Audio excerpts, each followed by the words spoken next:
Well, good evening everybody, and welcome back to another workbench video.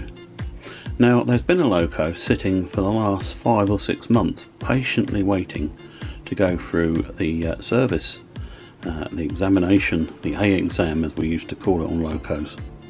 And here she is. And it is a rather impressive, original Bachmann V2. One of Gresley's finest and one of my favourite locos. So I think it's high time we put her out of her misery and had a look at her. You remember the old boxes? New flywheel gear drive, authentically detailed. It even came with crew, and your history was on the lift up flap there. So to zoom out a little bit, there we go, you can see the lift up flap. So let's get her out. She is one of the split chassis type locos, and obviously that can have a number of problems, including broken axles and all sorts of things, and I'm praying and hoping that this is not what we find. So there she is out of the box. Let us see if there's life in her. Oh, that's a little bit jumpy.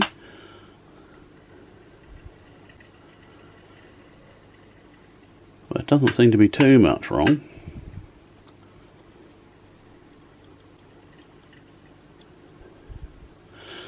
Let's have a look at that crew. So you had a driver and fireman. I can't remember if they were pre-fitted or they were just supplied in the... Let's have a look at the database entry for this loco. So there we are.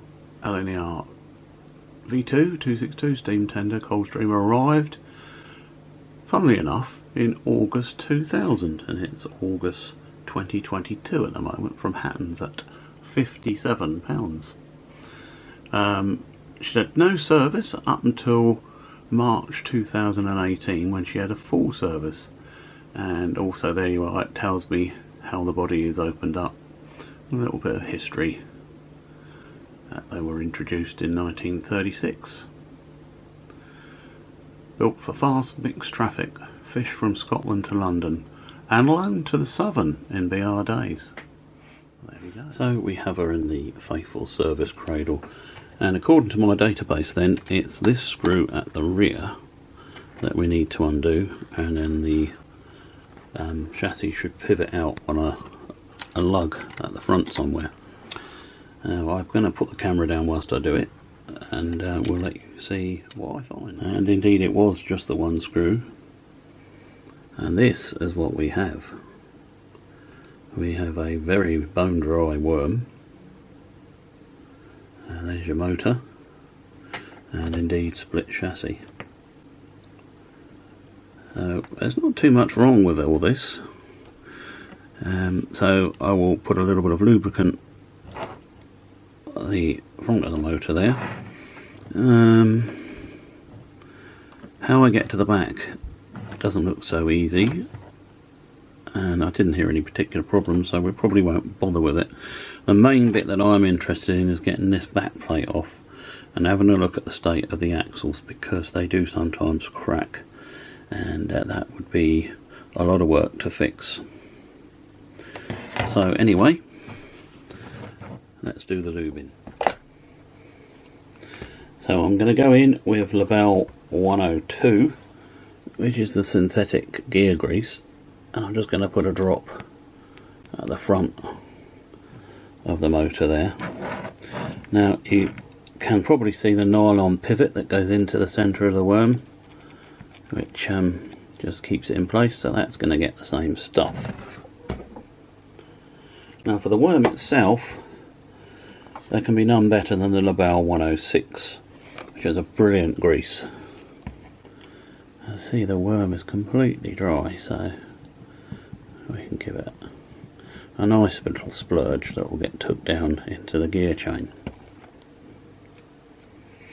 Now if we put it back on the track, we'll run that and just get that all mixed in.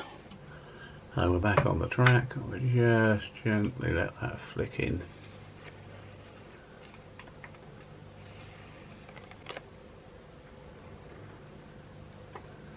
Feeling better already, old girl, eh? We'll come back down on right. So I've taken the brake gear off, and it now looks like we've got to remove, let's have a look, 1, 2 and probably, I don't know actually, he might not be part of it. Can't just be the 2, can it? That one must be part of it. So at least 3 screws to remove to get to the all important bearings and check of the axles. More complicated than expected. Had to take the body off again. The bottom plate clips on the front here, look, so it has to be eased away down.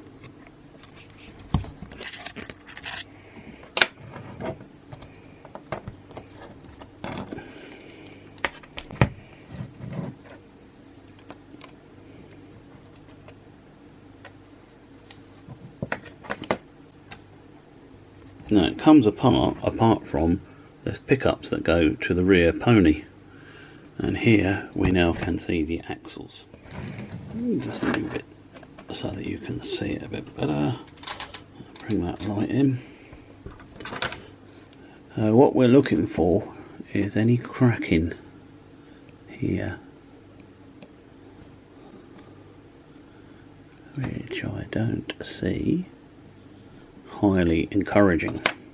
Okay, let's turn her up the other way. Right, I'll put her in this bit of packing.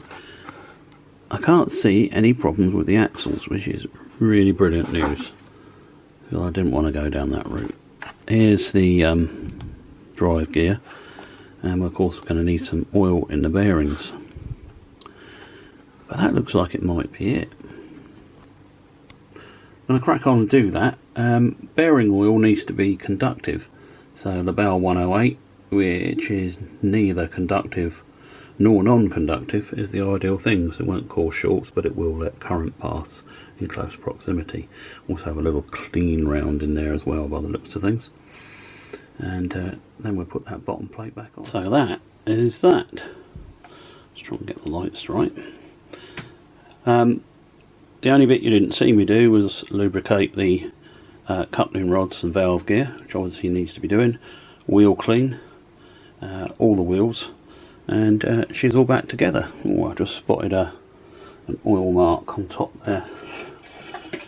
So she's had a bit of a cosmetic clean as well. Let's see how she runs.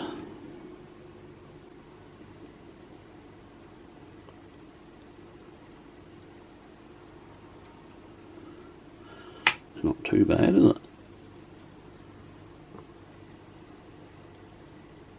When I was working on her, I really sort of thought, well, this is something really well made and solid. See, she gets over the points there, no problem. Good old Gresley V2, ready for her running video, which we will bring to you next.